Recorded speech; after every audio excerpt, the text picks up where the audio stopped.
fascinated me here is that, having followed Susan's work for many years, because I was in the field, and it was a completely different approach, but consistent with a neurodegeneration mechanism that might lead in the end to APP. It was just much earlier in the cascade. And so I was scientifically interested in what was going on. You see, it took 20 years for Susan and her team to step by step bringing in arguments that started convincing people, because there's a lot of people who have a huge interest in APP and tau, and then don't easily let somebody new come in, as you know. Yeah. So I was interested in these little stones coming in. Evidence was consistent with that hypothesis. The real interest for me, when I got closer to and got more involved when I first became an advisor, was for drug discovery it's essential to have a tool to test the hypothesis. And NBB14 was that tool. And with the proof of concept in vivo you saw with these cognitive tests, and you will see them more in detail in the paper, maybe you can comment on them later.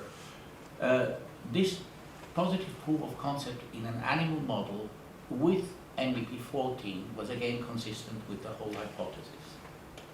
And the data we have to that point indicates that we must use this tool to see if we can make a medicine out of this whole hypothesis.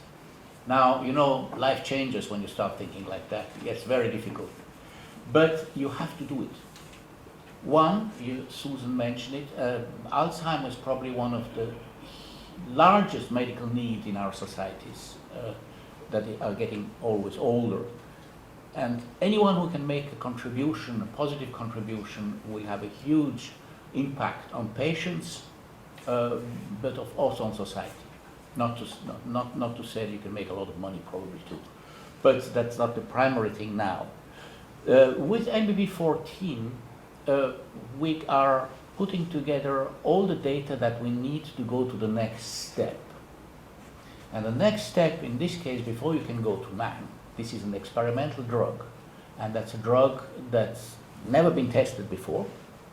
And based on the mechanism, it's not like an aspirin or an anti-inflammatory drug where you have many examples and we know more or less what to do easily to move it on.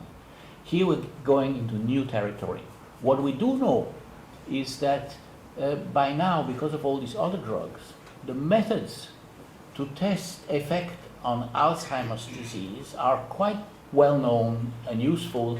That essentially what happens, the cognitive functions in Alzheimer's patients deteriorate faster than they would in normal age people. And scales have been developed where you can measure that. And what you try to do is to find drugs that they can reduce the gap between a normal and a deteriorating one. So that part, I think, will not be the major difficulty. But before you start to go in these kind of clinical studies, you have to prove safety. Because, you want to help patients and not create new problems. Then we have no idea where this will go.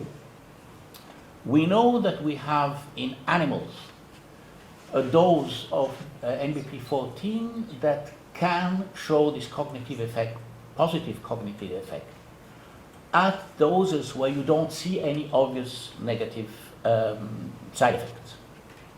But that's not enough to go to man. You have to do a formal study.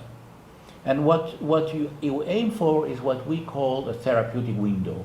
That is, you have to have a dose of this drug that can do the effect on cognition, can reverse the deterioration of cognition, but is far away from the dose where you start to see adverse events. And that is what we need to do now, next, and we're planning these things, and that was quickly on the slides there at the end. These things will take time, because all Alzheimer dependent models depend on deterioration of cognitive functions, and they take time, weeks or months in people. But you have to do it.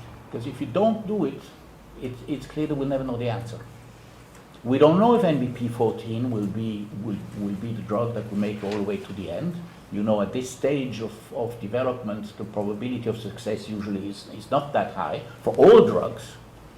What I like about this is that this drug is very much designed specifically for this hypothesis. So that's certainly an advantage. So that is where we are now, and then of course as a drug discoverer I'm totally fascinated what the answer will be.